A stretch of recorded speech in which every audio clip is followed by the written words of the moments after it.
আন্তর্জাতিক দর্শক মানচিত্র নিয়মিত আয়োজন কথোপকথনের ইরানের যুদ্ধ শেষ হবে কবে তা নিয়ে কথা শুরু হওয়ার আগেই ইরানের পর যুদ্ধটি কোথায় নিয়ে যাওয়া হবে তা নিয়ে আন্তর্জাতিকভাবে কথা শুরু হয়েছে। অনেকেই বলতে চাইছেন ইরানের পর যুদ্ধটি ঢুকবে দক্ষিণ এশিয়ায় এবং আরো ভয়ের কথা হচ্ছে বাংলাদেশও থাকবে সেই যুদ্ধের মধ্যে।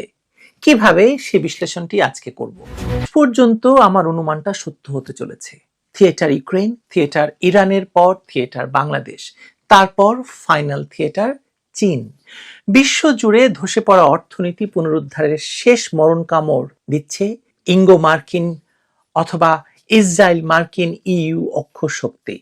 আশ্চর্যের বিষয় হলো যে পরিকল্পনার মূল লক্ষ্য হচ্ছে রাশিয়া, ইরান, ভারত এবং চীনকে ভেঙে ফেলে গ্লোবাল ইসরায়েল পশ্চিমা নয়া বিশ্ব ব্যবস্থা কায়েম করা, তার অন্যতম প্রধান হাতিয়ার হিসাবে ব্যবহার করা হচ্ছে তথাকথিত ইসলামী মৌলবাদকে।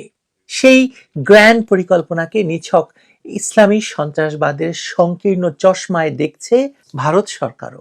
তারা বুঝতে ব্যর্থ হচ্ছে যে এই আগুনের আঁচ কেবল প্রতিবেশী রাষ্ট্রের গায়ে লাগবে না, বরং খোদ ভারতের অখণ্ডতাকেও চ্যালেঞ্জ করবে।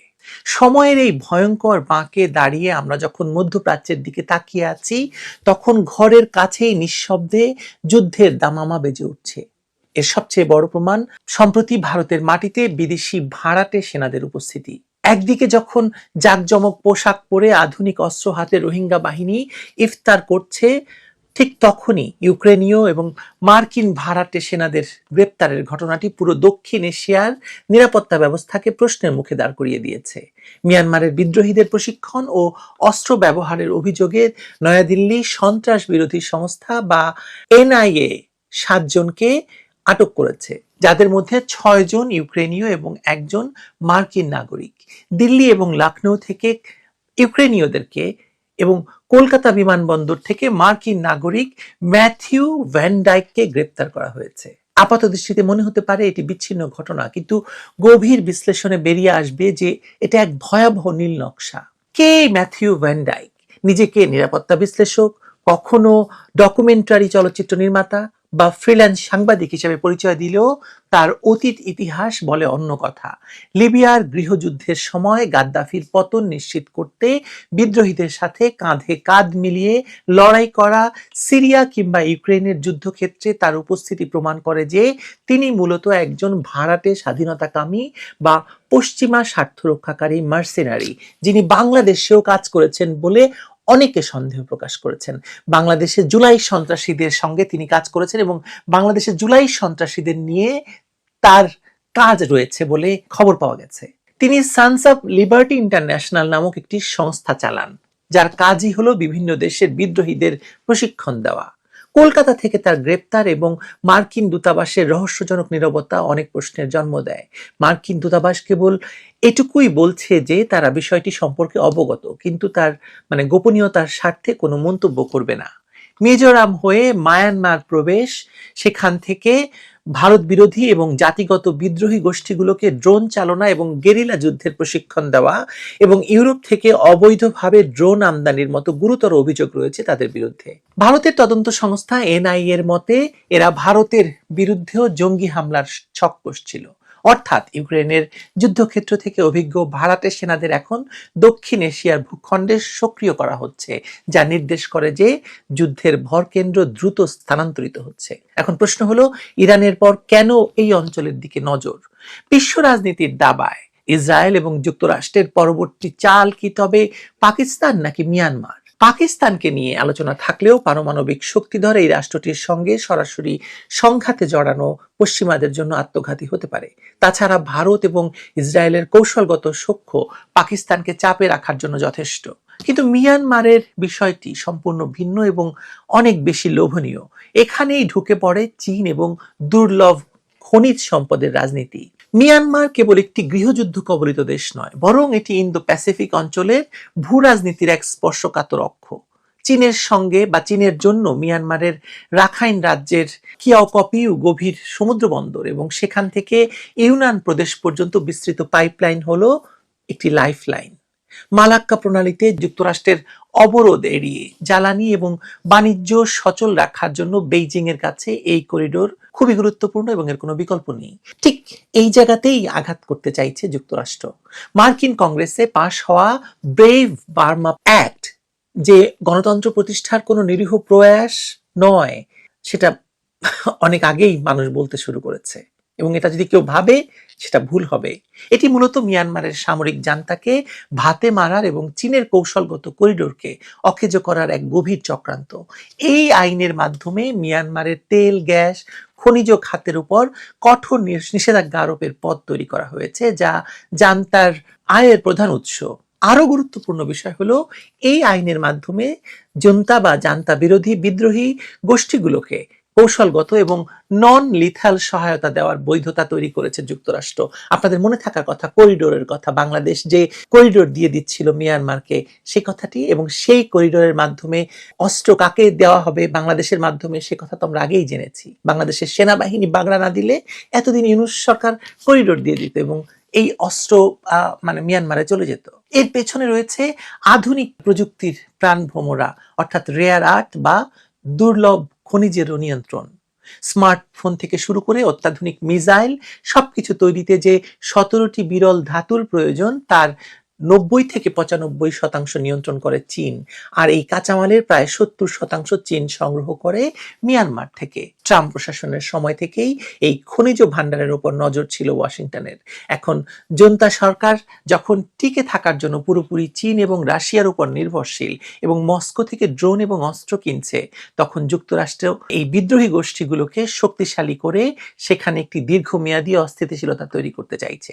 মিজোরামের মুখ্যমন্ত্রীর দাবি অনুযায়ী হাজার হাজার পশ্চিমা ভাড়াটে যোদ্ধা ইতিমধ্যে এই অঞ্চল দিয়ে মিয়ানমারে প্রবেশ করেছে। ভারত সীমান্তে এই অস্থিরতা এবং মিয়ানমারের গৃহযুদ্ধকে আন্তর্জাতিকীকরণের এই প্রক্রিয়া সরাসরি বাংলাদেশের জাতীয় নিরাপত্তার সঙ্গে অস্তিত্বের সংকট তৈরি করছে। কারণ মিয়ানমারের যে আরাকান বা রাখাইন রাজ্যে চীন এবং যুক্তরাষ্ট্রের এই ছায়াযুদ্ধ বা প্রক্সি ওয়ার চলছে, তা বাংলাদেশের সীমানার ঘেঁষা, এবং অনেক দিন ধরে এই অঞ্চলে অনেক কিছু ঘটছে যা আমাদের নজর এড়িয়ে যাচ্ছে বা আমাদের নজরকে সেখান থেকে সরিয়ে রাখা হচ্ছে। রোহিঙ্গা সংকটকে জিয়ে রাখা, সীমান্তের ওপর থেকে গোলাগুলি এবং এখন বিদেশি ভাড়াটে সেনাদের উপস্থিতি, সবই একই সূত্রে গাঁথা। বাংলাদেশ এখন দুটি বৃহৎ পরাশক্তির সংঘাতের মাঝখানে স্যান্ডউইচ হতে পারে বলে আমি মনে করছি এবং অনেকেই মনে করছেন। ভৌগোলিক এবং কৌশলগত কারণে বাংলাদেশ, মিয়ানমার এবং ভারতের 7 সিস্টার্স নিয়ে যে অস্থির বলয় তৈরি করা হচ্ছে, তার চূড়ান্ত লক্ষ্য চীনকে ঘেরাও করা। আপনাদের মনে থাকবে, ডক্টর মোহাম্মদ ইউনূস ক্ষমতা নেওয়ার আগেই ভারতকে হুমকি দিয়েছিলেন 7 সিস্টার আলাদা করে দেওয়ার জন্য, এবং ইউনূসের যে রাজনৈতিক পুত্রকন্যারা আছে, তারা তো কথায় কথায় 7 সিস্টার খেয়ে দেবে বলে কথা বলে, তাই না? আর এই ঘেরাও পরিকল্পনায় থিয়েটার হচ্ছে বাংলাদেশ। একটি অনিবার্য বাস্তবতা হয়ে দাঁড়াচ্ছে এটা।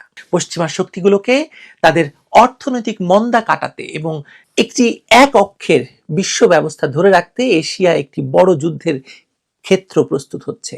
ইউক্রেন রাশিয়াকে ব্যস্ত রাখা হয়েছে, মধ্যপ্রাচ্যে ইরানকে কোণঠাসা করার প্রায় সমস্ত ব্যবস্থা হয়ে গেছে, আর এখন দক্ষিণ এশিয়ায় চীনকে মোকাবেলার জন্য মিয়ানমার এবং বাংলাদেশকে কেন্দ্র করে নতুন রণক্ষেত্র সাজানো হচ্ছে। ভারতের মাটিতে ইউক্রেনীয় এবং মার্কিন নাগরিকদের এই তৎপরতা এবং মার্কিন আইনের মাধ্যমে মিয়ানমারের বিদ্রোহীদের উস্কানি দেওয়া, এসবই আসলে এই ঝড়ের পূর্ব লক্ষণ বা যুদ্ধের পূর্ব প্রস্তুতি। সুতরাং ইরানের যুদ্ধের আগুনের আঁচ যে কেবল মধ্যপ্রাচ্যে সীমাবদ্ধ থাকবে না, বরং তা বঙ্গোপসাগরের তীর পর্যন্ত গড়াবে, সেই আশঙ্কা এখন আর কোনো ষড়যন্ত্র তত্ত্ব নয়, নিষ্ঠুর বাস্তবতা। ভারত মহাসাগরে ইরানের সাবমেরিনকে বিধ্বস্ত করা, আপনার কি মনে হয় না যুদ্ধকে যত দ্রুত সম্ভব টেনে আনার চেষ্টা হচ্ছে এই এলাকায়? বিশ্ব রাজনীতির এই নতুন সমীকরণে বাংলাদেশ যদি সতর্ক অবস্থান না নেয়, তবে আমাদের এই প্রিয় বদ্বীপ বৃহৎ শক্তির কুরুক্ষেত্রে পরিণত হবেই, ঠেকানো সম্ভব নয়। আসসালামু আলাইকুম রহমতুল্লাহি ওয়া বারাকাতুহু। সম্মানিত দর্শক, বাংলাদেশে পারিবারিক রাজনীতি নিয়ে বহুদিন ধরে আলোচনা হচ্ছে। প্রথমত দ্বিদলীয় তত্ত্ব, অর্থাৎ একদিকে আওয়ামী লীগ, একদিকে বিএনপি। এটা নিয়ে আমাদের লোকজন ভীষণ রকম ত্যক্ত এবং বিরক্ত ছিল বহুদিন ধরে, 80-র দশকে। প্রাণান্ত চেষ্টা করা হয়েছে তৃতীয় একটি দল গড়ে তোলার জন্য, কন্টেম্পোরারি। জামাত চেষ্টা করেছে, জাতীয় পার্টি চেষ্টা করেছে, বিভিন্ন সময়টাতে 111-এর সময় বেশ কয়েকটি কিংস পার্টি তৈরি করার চেষ্টা করা হয়েছে। জনাব ডক্টর মোহাম্মদ ইউনূস গত 17 মাস ধরে প্রাণান্ত চেষ্টা করেছেন সেই যাকে বলা এনসিপির মাধ্যমে একটি আকর্ষণীয় রাজনৈতিক দল গড়ে তোলার জন্য। এবং এই আকর্ষণীয় রাজনৈতিক দলটি গড়ে তোলার জন্য যারা কিনা বিএনপিকে চ্যালেঞ্জ জানাবে, আওয়ামী লীগকে চ্যালেঞ্জ জানাবে এবং রাষ্ট্র ক্ষমতায় আসবে, এজন্য জামাতও কিন্তু সর্বশক্তি দিয়ে চেষ্টা করেছে। বলা হয়ে থাকে এনসিপি জামাতের বি টিম, কিন্তু জামাত কিন্তু চেয়েছে যে এনসিপি বি টিম থেকে এ টিম হোক, জামাত এনসিপির বি টিম হোক, কিন্তু হয়নি। আমাদের দেশে ঘুরে ফিরে সেই পারিবারিক রাজনীতি চলে এসেছে। এখনো মানুষ ঘাটে পথে শেখ হাসিনার জন্য কান্নাকাটি করে।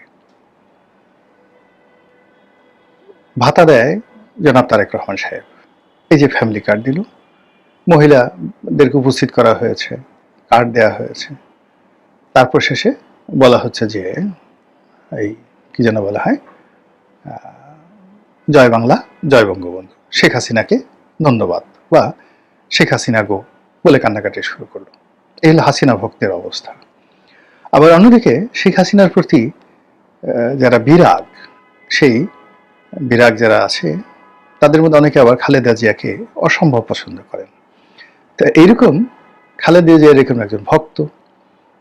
তার কাছে মোহাম্মদ আরাফাত সাবেক যে তথ্য প্রতিমন্ত্রী ছিলেন, তিনি যে গুলশান থেকে নির্বাচন করলেন, তো সেখানে গেলেন। তো তিনি খুব আগ্রহ নিয়ে সেই শেখ হাসিনার একটা ছবি দেখিয়ে বললেন যে বলেন তো খালাম্মা এ কে? তো সে মহিলা বলল এটা হলো হাসিনা মাগি। এখন ক্যামেরা চালানো, আরাফাত কি করবে, তাড়াতাড়ি বলে হায় আল্লাহ কয় কি, এই কথা কয় কি। মানে এটা হলো আমাদের সমাজের, মানে যারা বিএনপি করে বা খালেদা জিয়াকে পছন্দ করে, তারেক জিয়াকে পছন্দ করে, তাদের কাছে শেখ হাসিনা সজীব ওয়াজেদ জয় হলো এইরকম, মানে যাকে বলা হয় ওই যে মহিলা যেটা সহসল মহিলা যেটা বলে ফেলেন বুড়ি মহিলা, ওইরকম বাজে শব্দ। আবার একইভাবে খালেদা জিয়ার সম্পর্কে, তারেক জিয়ার সম্পর্কে আরও মন্দ ধারণা পোষণ করে আওয়ামী লীগের কোটি কোটি মানুষ। আপনি মানে এই যে তারেক রহমান সাহেব যত ভালো কাজ করছেন, যত কিছু করার চেষ্টা করছেন না কেন, কোনো লাভ হবে না। আওয়ামী লীগের লোকজন মরার আগেও বলবে ওই যে শেখ হাসিনা যে কথাগুলো বলে গেছেন, মানে বেগম জিয়া সম্পর্কে বা তারেক জিয়া সম্পর্কে একই কথা তারা বলবেন, এবং তারা বলবেন মরে গেলে বলবেন শেখ হাসিনা সঠিক আছে। তো এই যে একটা সমীকরণ, মেরুকরণ, এটা কিন্তু এরশাদ জমানাতে প্রবল আকার ধারণ করেছিল, এবং তখন থেকে কিন্তু মানুষ চেয়েছিল যে এই দুটো রাজনৈতিক দলের বাইরে তৃতীয় ধারা আসুক, এবং 90-এর গণ অভ্যুত্থানের পরে যে 3 জোটের যে রূপরেখা হয়েছিল, সেই রূপরেখা আসলে এই ব্যারিয়ারটা ভেঙে দেওয়ার চেষ্টা করা হয়েছিল, কিন্তু এটা হয়নি, আরো মজবুত হয়েছে। তো এখন বাংলাদেশে ঘুরে ফিরে এই দুটো পরিবারের রাজত্ব করে যাচ্ছে। আওয়ামী লীগ টানা 17 বছর ধরে শাসন করলো। আসলে আওয়ামী লীগ করেনি, এটা মূলত শেখ পরিবার করেছে। আওয়ামী লীগ শাসন করেনি, এটা মূলত গোপালগঞ্জ করেছে। আওয়ামী লীগ শাসন করেনি, মূলত এটা গ্রেটার ফরিদপুর করেছে, বা ফরিদপুর, বরিশাল, খুলনা বিভাগ করেছে, বাগেরহাট করেছে, শেখ হেলালের এলাকা করেছে, এরকম কথা বলা হয়ে থাকে। আবার এখন যে রাজনীতি চলছে, সেই রাজনীতিতে কুমিল্লা, ফেনী, বগুড়ার রাজনীতি চলছে, দেশ চালাচ্ছে তারা। এখন বগুড়ার এটা ময়না পাখি, টিয়া পাখি, শালিক, সেও যদি এসে মানে আপনার সামনে এসে বলে এই আমার বাড়ি বগুড়া, একটা রয়্যাল বেঙ্গল টাইগারকে যদি বলে যে চুপ, এটা একটু শব্দ করবি না, মরে যা, এখন মরে যা, রয়্যাল বেঙ্গল টাইগার যদি সুন্দরবন ছেড়ে এই ঢাকা শহরে ছেড়ে দেন, সেই বগুড়ার একটা শালিকের হুকুমে সে একটা চিৎকার দিয়ে সঙ্গে সঙ্গে মরে যাবে। এটা হলো ক্ষমতার দাপট। একই অবস্থা কিন্তু গোপালগঞ্জের ক্ষেত্রে হয়েছিল আওয়ামী লীগ জামানাতে। তো যাই হোক, এখন যে পরিবেশ এবং পরিস্থিতি এরকম একটা যাকে বলা হয় পরিবর্তন হলো, সেই পরিবর্তনের পর অতীতের যে ধারাবাহিকতা, জিয়া পরিবার বনাম শেখ পরিবার, সেটার কি কোনো পরিবর্তন লক্ষ্য করা যাচ্ছে বা ব্যতিক্রম কিছু দেখা যাচ্ছে? সম্ভবত না, বরং আগের চাইতে জিয়া পরিবারের কর্তৃত্ব আরো দৃঢ় হয়েছে। আগে বেগম জিয়া কখনই তার পরিবারকে সামনে আনতেন না, জিয়াউর রহমান তো আনতেনই না, একেবারে আনতেন না। কিন্তু এখন আপনি দেখুন যে জামিয়া রহমান সামনে চলে আসছেন, শর্মিলা আহমেদ কোকোর যে স্ত্রী তিনি আসছেন, তারপর সেই যাকে বলা হয় তারেক রহমান সাহেবের যে ওয়াইফ তিনি সামনে চলে আসছেন, ডাক্তার জুবাইদা রহমান। এর বাইরে জুবাইদা রহমানের মা তিনিও সামনে আসছেন, ফ্রন্ট লাইনে চলে আসছেন। মানে এটা রাজপরিবার, পুরো একটা রাজপরিবারকে যেভাবে সেলিব্রেট করা দরকার ঠিক সেভাবে তাদেরকে সেলিব্রেট করা হচ্ছে। তারা যেখানে যাচ্ছেন সারনাই বাজছে, নহবত বাজছে। ঠিক এটা আসলে শেখ হাসিনার জমানাতে শেখ হাসিনা, শেখ রেহানা, জয়, পুতুল এবং এদের মাধ্যমে হতো, ববি এবং রূপন্তীর জন্য এটা হতো না। কিন্তু মানে এরকম তারা যেখানে যেত সেখানে সানাই নহবত বাজছে। কিন্তু এখনো ঠিক সেম অবস্থাতেই আপনি এখন দেখুন যে পুরো জিয়া পরিবারের যারা যারা আছেন তাদেরকে মানে তারা কারোর সাথে হ্যান্ডশেক করছেন, কারোর সাথে হাসছেন, তারা কি ধরনের সানগ্লাস পরছেন, মাথায় কখন ওড়না দিচ্ছেন, কখন পানি খাচ্ছেন ইত্যাদিও জাতীয় নিউজে পরিণত হচ্ছে। ইট মিনস আমাদের যে মন মানসিকতা এটা তাদের দোষ নয়। আমাদের যে মন মানসিকতা এটা হলো পারিবারিক যে ঐতিহ্য তার প্রতি আনুগত্য দেখানো। আরবিতে এটাকে বলা হয় এজাহারে তাজাল্লুল। আবার বলছি, এটাকে বলা হয় এজাহারে তাজাল্লুল। মানুষের মধ্যে একটা যন্ত্র থাকে, এটাকে নফসের মধ্যে বা অন্য যে কোনো একটা জায়গাতে, না কোথায় এটা আল্লাহ জানেন, কিন্তু মানুষের মধ্যে একটা যন্ত্র আছে, যে যন্ত্র সবসময় সে খুঁজে, ইচ্ছা করে খুঁজে কাকে ভয় পাওয়া যায়, কাকে তোয়াজ করা যায়, কার কাছে মাথা নোয়ানো যায়, কাকে প্রভু বানানো যায়, কাকে বস বানানো যায়, কাকে নেতা বানানো যায় এবং কাকে কেন্দ্র করে ঘোরা যায়। এখন এই যে আল্লাহ এই জিনিসটি মানুষের মধ্যে দিয়েছেন আল্লাহকে খোঁজার জন্য, বাইতুল্লাহকে খোঁজার জন্য, রাসূলকে খোঁজার জন্য, যে তুমি তোমার নেতা খোঁজো এবং তার মোতাওয়াজ্জ করো। কিন্তু আমরা করি কি, সেই জায়গাতে শিরক করে আল্লাহকে বাদ দিয়ে, রাসূলকে বাদ দিয়ে, বাইতুল্লাহকে বাদ দিয়ে, আল্লাহর ঘরকে বাদ দিয়ে আমরা আল্লাহর সৃষ্টি, কখনো পুতুল, কখনো কোনো প্রাণীর মূর্তি, কখনো কোনো গাছ, কখনো কোনো গৃহ, কখনো কোনো কবর, কখনো কোনো মাজার, কখনো কোনো মানুষ, কখনো কোনো ন্যাংটা বাবা, কখনো এমনকি কোনো লিঙ্গ, শিবলিঙ্গকে আমরা পুজো করি না, কখনো কোনো লিঙ্গ কেন্দ্র করে আমরা আমাদের সমস্ত সত্তা বিসর্জন দিয়ে আমরা বলি ওই লিঙ্গর মধ্যেই হলো আমার সবকিছু। লিঙ্গকে চুমু খেতে হবে, লিঙ্গকে সেজদা দিতে হবে, লিঙ্গকে উলুধ্বনি দিতে হবে, লিঙ্গর কাছে করজোরে মাথা নোয়াতে হবে, আর গোমূত্র খেতে হবে। এইরকম মানে যে যার জায়গা থেকে যে এই যে আনুগত্য করে, এটাকে বলা হয় এজাহারে তাজাল্লুল। আমাদের এই দেশে যে এজাহারে তাজাল্লুলের তৈরি হয়, এই এজাহারে তাজাল্লুল তৈরি হয়, এটাকে মারিফতের ভাষায় বলা হয় নফসে আম্মারা। অনেকগুলো নফস আছে, নফসে মুলহিমা, নফসে মুতমাইন্না, এরকম রয়েছে। তার মধ্যে সবচেয়ে খারাপ যে নফস, সেই নফসটি হলো নফসে আম্মারা। মানুষ যখন এই নফস দ্বারা নিজেকে নিয়ন্ত্রণ করে, বা মানুষের যে নিয়ন্ত্রণ, নিজের নিয়ন্ত্রণ সে নফসে আম্মারার উপর ছেড়ে দেয়, তখন এক একটা মানুষ হাজার হাজার ইবলিশ শয়তানের আব্বা হয়ে যায়, ইবলিশ শয়তানের একটা কম্বাইন্ড লিডার হয়ে যায়। কেন যেন আমাদের এই সমাজে এই সময়টিতে নফসে আম্মারার যে প্রলোভন, এটা কত বেশি। আপনি চিন্তা করেন যে মানুষ কিভাবে আনুগত্য করতে যায়। যে মানুষগুলো এখন তারেক রহমান সাহেবকে আনুগত্য দেখাচ্ছে, কয়েকদিন আগে তারা হাসনাতের পিছিয়ে পিছিয়ে ঘুরেছে, সার্জিসের পায়ে জুতা টেনেছে, সার্জিসকে গাড়ি দিয়েছে। এই যে তাসনিম জারা নামে কোন একটা মেয়ে, এখন আমরা খোঁজ খবর রাখছি না, এই তাসনিম জারার পিছনে কে না ঘুরেছে বলেন তো? কি জন্য? ডক্টর মোহাম্মদ ইউনূসের একটু সহযোগিতা পাওয়ার জন্য। আপনি এই যে এজাহারে তাজাল্লুল, মানে প্রেস সচিব শফিক, ডক্টর মোহাম্মদ প্রেস সচিব, তার শফিককে নিয়ে কি আদিক্ষেতা ছিল। শফিক যা বলেন সবাই সে কথা বলে, শফিক যাকে চায় তাকে ধমক দেন, সবাই বলে জি হুজুর, জি হুজুর। এই যে আমরা কাজগুলো করেছি সেটা হলো এজাহারে তাজাল্লুল। তো একজন ব্যক্তি তাসনিম জারা, একজন ব্যক্তি শফিক মানে প্রেস সচিব, কিংবা ধরুন ডক্টর মোহাম্মদ ইউনূসের প্রিয়ভাজন লামিয়া মোর্শেদ যে মহিলা ছিলেন তিনি, তো একজন সিঙ্গেল পার্সন বা আসিফ নজরুল, তার উপর যদি মানুষের এজাহারে তাজাল্লুল বা নফসে আম্মারার এত প্রবল আকর্ষণ থাকে, তো সেক্ষেত্রে বিএনপি এবং জিয়া পরিবার এবং এই পরিবর্তিত পরিস্থিতি, তাদের প্রতি মানুষের নফসে আম্মারার যে দাপট কত বেশি থাকতো, এবং সেটাই এখন হচ্ছে।